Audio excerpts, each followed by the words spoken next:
ఈ వీడియోలో ఏం నేర్చుకుంటామంటే వేరియబుల్ నేర్చుకుంటాం. ఓకే, సో నేను ఒక జేఎస్ ఫైల్ని సెపరేట్గా క్రియేట్ చేసి variable variable dot JS file ఒక ఫైల్ క్రియేట్ చేయాలి. అంటే ప్రతి కాన్సెప్ట్కి ఒక్కొక్క ఫైల్ క్రియేట్ చేసుకుంటే ఈజీగా ఉంటుంది.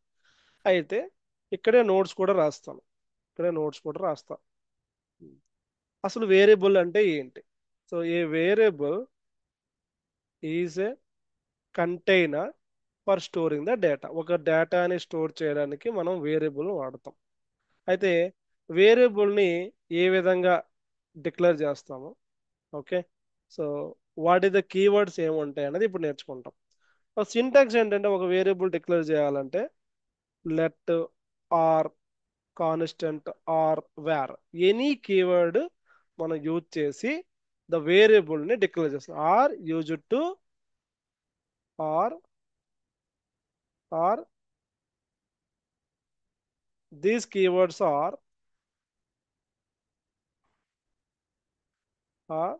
Use to declare a variable. ఈ త్రీ కీవర్డ్స్, ఎనీ కీవర్డ్స్ మనం యూజ్ చేసి మనం యూజ్ చేస్తాం.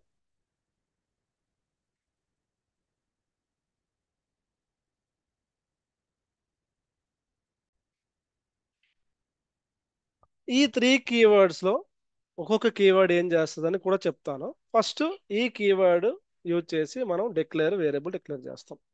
ఎలా డిక్లేర్ చేస్తామంటే any keyword, let the variable name equal to value. This is the syntax of the variable. Syntax to create declare the variable. Okay, simple example ఏంటంటే let name equal to for example John. For example this is a name. ఇది ఏంటంటే ఇక్కడ ఇక్కడ మీరు చూస్తే let అనేది constant, name అనేది variable name. ఈ ఈక్వల్ అని చూసారా, ఇది assign operator. Okay, so assign operator. ఇప్పుడు నార్మల్గా అసైన్ ఆపరేటర్ కాకుండా కూడా ఇలా క్రియేట్ చేయొచ్చు. ఇది ఎంటీ, ఇక్కడ ఏముండదు. Okay, this is empty.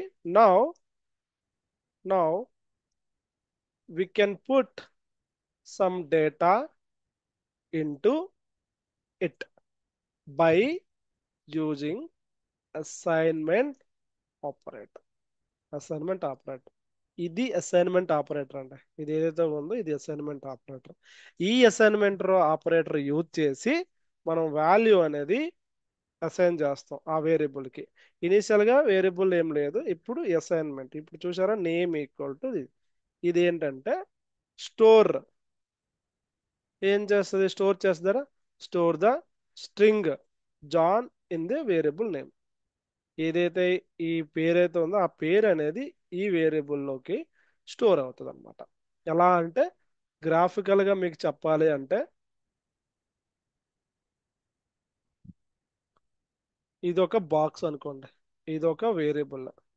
Okay, ఈ బాక్స్లోకి మనం ఈ జాన్ అనే ఇన్ఫర్మేషన్ని యాడ్ చేస్తాం ఇలా. ఓకే, ఇది వేరియబుల్. ఈ వేరియబుల్ అనేది ఒక కంటైనర్ అనమాట. ఈ వేరియబుల్లో మనం డేటాని స్టోర్ చేసుకోవడానికి వాడతాం. అయితే ఈ వేరియబుల్ పేరేంటి? నేమ్. నేమ్ అనేది దీని పేరు. ఈ వేరియబుల్ నేమ్ అనేది ఈ కంటైనర్ యొక్క పేరే ఈ వేరియబుల్ నేమ్. ఈ కంటైనర్ లోపల వాల్యూ ఏదైతే ఉందో అది ఈ వేరియబుల్లోకి స్టోర్ అవుతుంది. స్టోర్ అవ్వాలంటే ఏంటి? మనం ఈ వాల్యూని ఇలాగే అసైన్ చేస్తాం using the assign operator. This is about the simple variable declaration in the Java script. అయితే వేరియబుల్ని, ప్రతి వేరియబుల్ని మనం డిక్లేర్ ఎలా చేయొచ్చు అంటే ఆఫ్టర్ డిక్లేర్ చేసిన తర్వాత సెమీకోలన్ అనేది యాడ్ చేయాలి. ఓకే, సో ఇప్పుడు దీన్ని నేనేం చేస్తానంటే అలర్ట్లో ప్రింట్ చేస్తాను. అలర్ట్లో alert I'm passing the name. Okay, ఈ అలర్ట్ లోపల ఏదైతే నేమ్ అని తీసుకున్నానో పాస్ చేశాను. ఓకే, ఇలాగా మనం వేరియబుల్ని డిక్లేర్ చేసి యూజ్ చేసుకోవచ్చు. అయితే ఇక్కడ నేను లెట్ అని యూజ్ చేశా కదా, అసలు వేర్ ఎలా యూజ్ చేయాలి, కాన్స్టెంట్ ఎందుకు వాడతాం, లెట్, ఈ మూడిటికి డిఫరెన్సియేషన్ ఏముందో అది మనం నెక్స్ట్ క్లాస్లో చూద్దాం. ఓకే.